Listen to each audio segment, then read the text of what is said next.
BNP chairperson Begum Khaleda জিয়াকে রাজধানীর ever care হাসপাতালের করোনারি কেয়ার ইউনিটে চিকিৎসা দেয়া হচ্ছে। বৃহস্পতিবার খালেদা জিয়ার ব্যক্তিগত চিকিৎসক ও বিএনপির স্থায়ী কমিটির সদস্য অধ্যাপক ডাক্তার AZM জাহিদ হোসেন একথা নিশ্চিত করেছেন।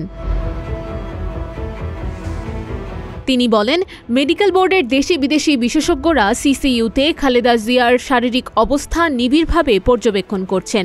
এদিকে মেডিকেল বোর্ডের একজন সদস্য সূত্রে জানা গেছে, বেগম জিয়ার নিউমোনিয়া হয়েছে, চিকিৎসা চলছে, তবে মাল্টি ডিজিজ জটিলতার কারণে একসঙ্গে সব চিকিৎসা দেয়া সম্ভব নয়, ঝুঁকি থেকে যায়। বিভিন্ন পরীক্ষা হয়েছে, ভালো ও খারাপ দুই ধরনের রিপোর্টই এসেছে।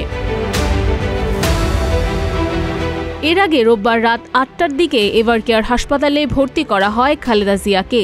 তিনি হাসপাতালের হৃদরোগ বিশেষজ্ঞ অধ্যাপক শাহাবুদ্দিন তালুকদারের তত্ত্বাবধানে চিকিৎসা নিচ্ছেন। লন্ডন থেকে বিএনপির ভারপ্রাপ্ত চেয়ারম্যান তারেক রহমান ও তার সহধর্মিণী ডাক্তার জুবাইদা রহমান সার্বক্ষণিক চিকিৎসকদের সঙ্গে যোগাযোগ রাখছেন। প্রয়াত আরাফাত রহমান কোকোর সহধর্মিণী সৈয়দা শামিলা রহমান হাসপাতালে অবস্থান করছেন। খালেদা জিয়া দেশবাসীর কাছে সুস্থতার জন্য দোয়া চেয়েছেন।